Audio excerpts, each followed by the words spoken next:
अभी आखिरी सेशन में ये भी होता है कि छूटे तो भागे, छुट्टी का टाइम होने वाला है। स्कूल में जैसे होता था ना कि जैसे ही टन टन टन बजता था वैसे ही लोग बैग उठा के भागते थे। आपने बैग अपने पैक कर लिए होंगे, उसमें बुक्स और बोतल पैक कर ली होगी। तो आप लोग Shri Ram college of commerce में पढ़ते हैं, तो मेरे ख्याल से आपके सामने, क्योंकि देश का सबसे अच्छा कॉलेज कॉमर्स का माना ही जाता है और माना ही किया जाता है, ऐसे थोड़ा माना जाता है। कोई ब्रांडिंग ऐसे ही नहीं हो जाती है। अगर किसी कॉलेज या किसी की तुरंत बनती है ना, हवा में बनती है। और अगर वो लॉन्ग सस्टेन क्रेडिबिलिटी है तो उसका मतलब है कि उसमें कुछ तो बात होगी ही, तभी उसकी क्रेडिबिलिटी उस तरह की है।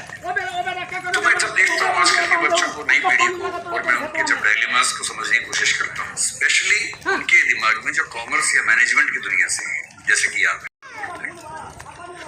और मैं देख रहा हूँ कि आजकल की पीढ़ी को एक शब्द बड़ा अच्छा मिल गया, स्टार्टअप। हमारी पीढ़ी ने भी स्टार्टअप किए। मुझे 2 साल पहले ही पता लगा कि जो मैं कर रहा हूँ कई साल से वो स्टार्टअप ही होता है, वरना तो मैं 3-4 साल से बड़ा परेशान था। एक बार गूगल पे जाके सर्च करना पड़ा कि स्टार्टअप क्या होता है। बट किनारे भेड़ बकरी चरा रहा था। मैंने सिर्फ पत्नी की इच्छा सुनी और उसके पीछे चल पड़ा। ये नहीं सोचा कि आगे क्या होगा। जो शिक्षा है कई बार वो भी आपको नहीं समझा पाती। संस्कार जो बात समझा देते हैं कई बार शिक्षा से भी समझ में नहीं आती। इसलिए संस्कार की वैल्यू करना शुरू कीजिए। अब दूसरे जो कपाल में बहुत जने खेल दुनिया कीजिए, अच्छे संस्कारों के साथ आगे हां मैं खुला रहूंगा। और जैसा मैंने कहा कि आपकी वाणी से कभी किसी को चोट ना पहुंचे, आपके व्यवहार से कभी किसी को चोट ना पहुंचे, इस बात का ख्याल रखिए कि इंसान का क्या है, वो तो बोल के चला जाता है, सामने वाले को उस बात से निकलने में कई साल लग जाते हैं। तो ऐसा कुछ मत बोल देना जिसकी वजह से सामने वाला परेशानी में रहे। एक बार फिर से वही बात कर दिखाओ, कुछ ऐसा कि दुनिया करना चाहे आपके जैसा। देखते रहिए हर सोमवार सुबह 9:30 बजे मेरे साथ एक नई कहानी, हर शुक्रवार सुबह 9:30 बजे लर्निंग सीरीज के नया वीडियो। पानी जब आवे ना, जब पानी आवे। किसी ने बड़े कमाल की बात कही है कि मन में मैल होने के बाद बाहर से अच्छा होने का दिखावा करना ठीक बिल्कुल कीचड़ पर रंग लगाने जैसा है। कीचड़ पर रंग लगाओगे लेकिन तब भी वो रहेगा कीचड़ ही। नमस्ते दोस्तों, मैं हूं आरजे कार्तिक। एक बड़ी छोटी सी कहानी है टॉल्स्टॉय की। उन्होंने लिखा कि एक बिशप जो थे चर्च के, उनके पास प्रवचन के लिए आने वाले लोगों की संख्या कम हो गई थी।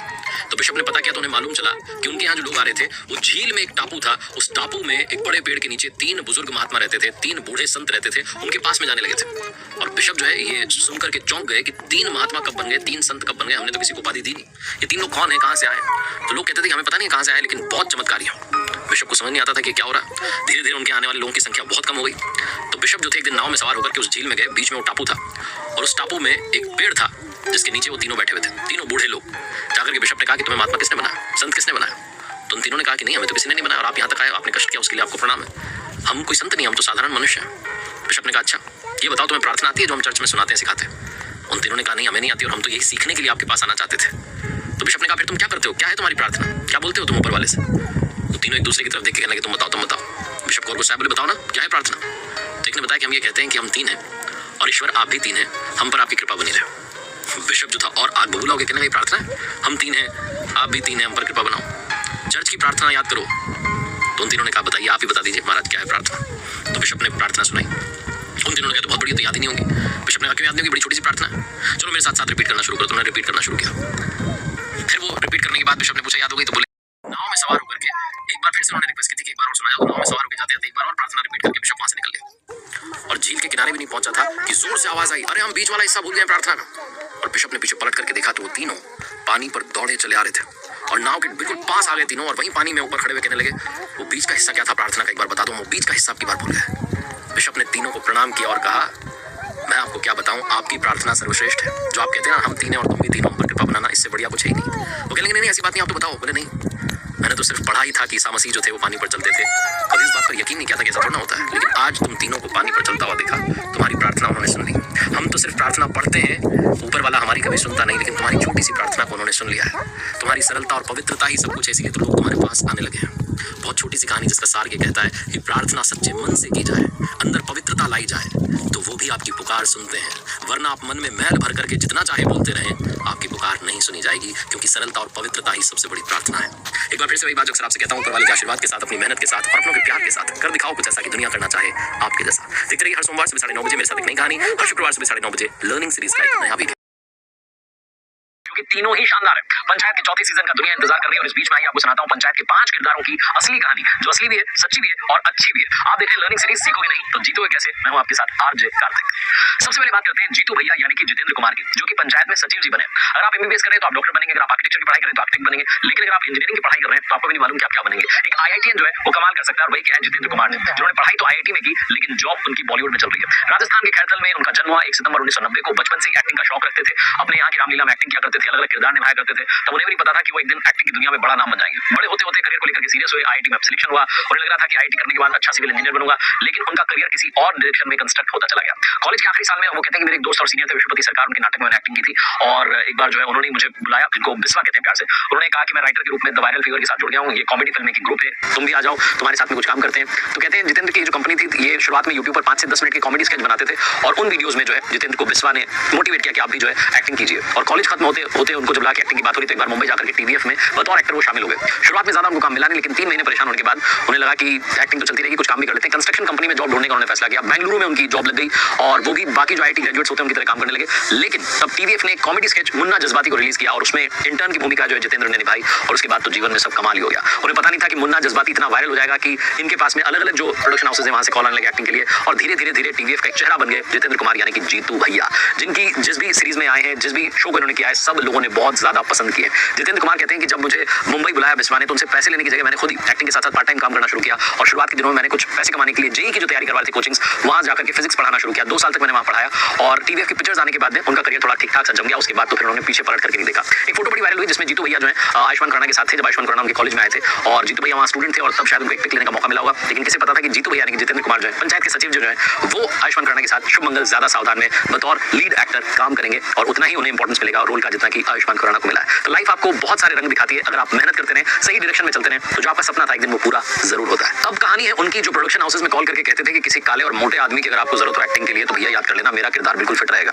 ये बात कर रहा हूं मैं फैजल मलिक साहब की, जो कि पंचायत के प्रहलाद चा है। विकास जो सहायक का रोल कर रहे हैं पंचायत में, वो प्रहलाद जी को प्रहलाद चा कहकर के बुलाते हैं। फैजल मलिक की कहानी कुछ ऐसी है कि वो प्रयागराज में जन्मे। वो कहते हैं कि फिल्मों की दुनिया में आने से पहले निजी जीवन में बहुत दुख झेले मैंने। मेरे छोटे भाई का किडनी की बीमारी के चलते निधन हो गया। फिर उनका गम मेरा बीता भी नहीं था कि बहन ने जो है क्लास में फेल होने पर सुसाइड कर लिया। 5 साल गम में दुख में बीते। उसके बाद लखनऊ आए, बीकॉम की पढ़ाई पूरी की, फिर सोचा कि क्या करें तो एमबीए करने के लिए मुंबई चले आए। उनकी फैमिली उन्हें पैसे भेजती थी लेकिन उनको खुद जो है पैसे मांगने में शर्मिंदगी महसूस होती थी। वो चाहते थे कम से कम खर्चा हो। तो कहते हैं कि उन दिनों में पैसे बचाने की कोशिश करता था, कम से कम घर से पैसे मंगवाऊं ये कोशिश करता था। सड़क पर रहता था, रात में स्टेशन चलाता था सोने के लिए, 10 रुपए देकर के वहां सोने को मिल जाता था। लेकिन ड्राइवर बनता हूं, सिक्योरिटी गार्ड बनता हूं, ऐसे ही किरदार करता चला रहा हूं। ऑडिशन के लिए मैं 2-3 दिन टालता रहा, लेकिन कास्टिंग वाले मेरे दोस्त थे तो उनको मना नहीं कर पाया। ऑडिशन वीडियो बना करके भेजा। तब मैं आर्या 2 की शूट के लिए निकल रहा था। उन लोगों को मेरा वीडियो पसंद आया, मेरी कास्टिंग हो गई। मैं काम को कोई मना नहीं करता हूं, लेकिन शायद ये होना जरूरी था, वरना फिर मुझे किनारे भेड़ बकरी चरा रहा था। मैंने सिर्फ पत्नी की इच्छा सुनी और उसके पीछे चल पड़ा, ये नहीं सोचा कि आगे क्या होगा। जो शिक्षा है कई बार वो भी आपको नहीं समझा पाती। संस्कार जो बात समझा देते हैं कई बार शिक्षा से भी समझ में नहीं आती। इसलिए संस्कार की वैल्यू करना शुरू कीजिए। अब दूसरे जो किताब में बहुत जने खेल दुनिया शुरू कीजिए, अच्छे संस्कारों के साथ आगे हां मैं खुला रहूंगा। और जैसा मैंने कहा कि आपकी वाणी से कभी किसी को चोट ना पहुंचे, आपके व्यवहार से कभी किसी को चोट ना पहुंचे, इस बात का ख्याल रखिए कि इंसान का क्या वो तो बोल के चला जाता है, सामने वाले को उस बात से निकलने में कई साल लग जाते हैं। तो ऐसा कुछ मत बोल देना जिसकी वजह से सामने वाला परेशानी में रहे। एक बार फिर से वही बात कर दिखाओ, कुछ ऐसा कि दुनिया करना चाहे आपके जैसा। देखते रहिए हर सोमवार सुबह 9:30 बजे मेरे साथ एक नई कहानी, हर शुक्रवार सुबह 9:30 बजे लर्निंग सीरीज के नया वीडियो। पानी जब आवे ना, जब पानी आवे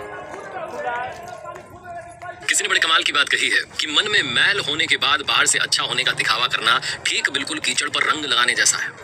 कीचड़ पर रंग लगाओगे लेकिन तब भी वो रहेगा कीचड़ ही। नमस्ते दोस्तों, मैं हूं आरजे कार्तिक। एक बड़ी छोटी सी कहानी है टॉल्स्टॉय की। उन्होंने लिखा कि एक बिशप जो थे चर्च के, उनके पास प्रवचन के लिए आने वाले लोगों की संख्या कम हो गई थी। तो बिशप ने पता किया तो उन्हें मालूम चला कि उनके यहाँ जो लोग आ रहे थे वो झील में एक टापू था। उस टापू में एक बड़े पेड़ के नीचे 3 बुजुर्ग महात्मा रहते थे, 3 बूढ़े संत रहते थे। उनके पास में जाने लगे थे और बिशप जो है ये सुनकर के चौंक गए कि 3 महात्मा कब बन गए, 3 संत कब बन गए, हमने तो किसी को उपाधि दी नहीं। ये 3 लोग कौन है, कहाँ से आए?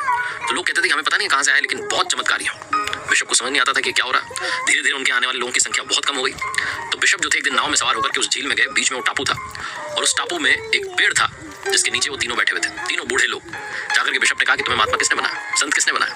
तो उन तीनों ने कहा कि नहीं, हमें तो किसी ने नहीं बनाया और आप यहाँ तक आए, आपने कष्ट किया उसके लिए आपको प्रणाम है। हम कोई संत नहीं, हम तो साधारण मनुष्य हैं। बिशप ने कहा अच्छा ये बताओ तुम्हें प्रार्थना आती है जो हम चर्च में सुनाते हैं सिखाते हैं? उन तीनों ने कहा नहीं, हमें नहीं आती और हम तो यही सीखने के लिए आपके पास आना चाहते थे। तो बिशप ने कहा फिर तुम क्या करते हो, क्या है तुम्हारी प्रार्थना, क्या बोलते हो तुम ऊपर वाले से? तो तीनों एक दूसरे की तरफ देख के कहने लगे तुम बताओ तुम बताओ। बिशप को और गुस्सा बोले बताओ ना क्या है प्रार्थना? तो एक ने बताया कि हम ये कहते हैं कि हम 3 हैं और ईश्वर आप भी 3 हैं, हम पर आपकी कृपा बनी रहे। बिशप जो था और आग बबूला हो गया, कहने लगे प्रार्थना है हम 3 हैं, आप भी 3 हैं, हम पर कृपा बनाओ। चर्च की प्रार्थना याद करो। तो उन तीनों ने कहा बताइए, आप ही बता दीजिए महाराज क्या है प्रार्थना। तो बिशप ने प्रार्थना सुनाई। उन तीनों ने कहा तो बहुत बड़ी तो याद ही नहीं होंगी। बिशप ने कहा क्यों याद नहीं होगी, बड़ी छोटी सी प्रार्थना है, चलो मेरे साथ साथ रिपीट करना शुरू करो। तो उन्होंने रिपीट करना शुरू किया। फिर वो रिपीट करने के बाद बिशप ने पूछा याद हो गई, तो बोले भावनात्मक तौर पर और आर्थिक तौर पर तैयार होना पड़ता है। कहते हैं कि जब तक आप हर तरीके से स्वस्थ नहीं है तब तक आप एक्टिंग फील्ड में मत आइए। ये मैं ईमानदारी से कह रहा हूँ। कहते हैं कि कैसे मैंने जो हाईवे मूवी में रोल किया, सुल्तान में किया, अफ्रीकी अली में किया, लेकिन उसके बावजूद रोल्स पाने के लिए मुझे कई बार कास्टिंग डायरेक्टर्स के पैरों में गिरना पड़ा था। ये कहते हैं कि मैं जब 28 मई 2016 को पहली बार वर्सोवा आया तो मध्य प्रदेश के ड्रामा स्कूल से कुछ दोस्त बनाए और फिर जो है मैं आराम नगर को अपना अड्डा बना करके लगातार काम मांगता रहा। कई बार पैरों में भी गिर गया। मेरे दोस्तों ने मुझे कहा कि तुम क्या करते हो, समझ क्या करो, लेकिन मैं किसी भी कीमत पर रोल पाना चाहता था। हर तरीके का जो स्ट्रगल है वो करना चाहता था, डेडिकेशन दिखाना चाहता था। फिल्मों में काम करने के बाद में जब रैंडम ऑडिशन के लिए जाते हैं तो शर्मनाक होता है, लेकिन क्या करें, ये करना पड़ता है। वो कहते हैं कि पंचायत सीजन 1 में सिर्फ 2.5 घंटे की शूटिंग थी, सिर्फ एक दिन के लिए मुझे काम मिला था, लेकिन उस काम से मैंने इतनी जगह बनाई कि सीजन 2 में मुझे काम मिला और सीजन 3 में जो है वो बहुत आगे अब निकल चुके हैं। उनका जो कैरेक्टर है प्रॉपर एस्टैब्लिश हो चुका है। कहने का मतलब ये है कि आप लगातार स्ट्रगल करते रहे, डेडिकेशन के साथ आगे बढ़ते रहे, तो स्ट्रगल एक दिन सक्सेस में बदलता जरूर है। और अब बात करते हैं आखिरी में अम्मा की, जिन्होंने पंचायत 3 में कमाल का कैरेक्टर प्ले किया है। अम्मा का नाम है इनका आभा शर्मा जी। इनका डायलॉग मुझे लगता है कि देख रहा है विनोद जैसा ही फेमस होता जा रहा है, बस अंदर से मन अच्छा नहीं लग रहा है। आवाज मिलेगा ना सचिव जी।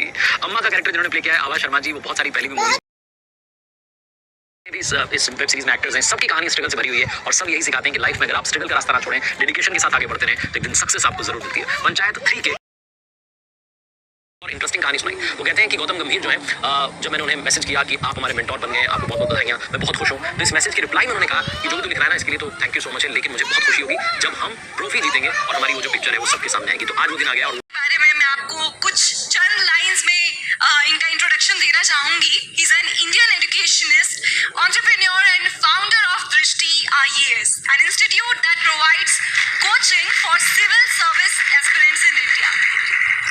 मैं चाहती हूँ सर कि आप हमारी ऑडियंस को एड्रेस करें with few words. आप सभी को नमस्कार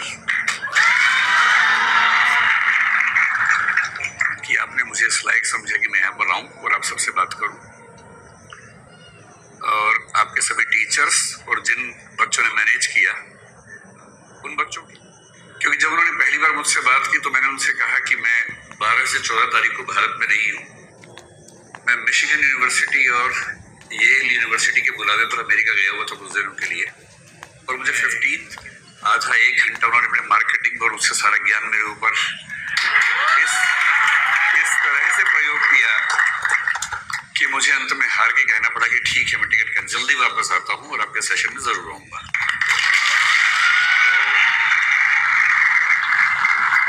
जब उन बच्चों से मेरी बात हुई कि वो मुझसे क्या सुनना चाहते हैं, तो उनका भाव था कि बस आप आ जाइए। बोले आप जो टॉपिक चाहे बोल दीजिए। तो मैंने एक टॉपिक उनको भेजा कुछ, तो फिर उन्होंने 5 भेजे, जिसका भाव ये था कि आप जो बोलना चाह रहे हैं वो तो ठीक नहीं है, इनमें से कोई देख लीजिए। बड़े अच्छे टॉपिक्स थे और 5 टॉपिक्स बड़े अच्छे थे। इसमें से एक था purpose driven entrepreneurship, philosophy in business. एक उन्होंने कुछ चीजें बताई और बताया कि क्योंकि ये बिजनेस कॉन्क्लेव है तो हम ये जरूर चाहेंगे कि थोड़ा सा पर्सपेक्टिव इकोनॉमिक्स पर, बिजनेस पर, इन चीजों पर आप कराएं। तो वो टॉपिक्स इतने प्यारे थे और एक डाइवर्सिटी इंक्लूजन पर था। और आज 14 अप्रैल के दिन डॉक्टर अम्बेडकर का जन्मदिन हमारी खेज है, मीनिंगफुल है। क्या विचार था, थोड़ा कुछ सुनाया आप सबसे पहले। देखिए, सबसे सुंदर बात 2 बातें इसमें। पहली बात ये है कि हमारे यहाँ में जो हमारी अपनी मैथोलॉजी है, जो हमारा अपना बिलीव है, हमारे पास सुविधा है। हम अपने ईश्वर से नाराज हो सकते हैं, हम अपने ईश्वर से सवाल करते हैं, हम अपने ईश्वर से कहते हैं और उठते हैं, हम अपने ईश्वर से गुस्सा करते हैं। तमाम सारे भक्त आपने देखे सुने होंगे कि वो भगवान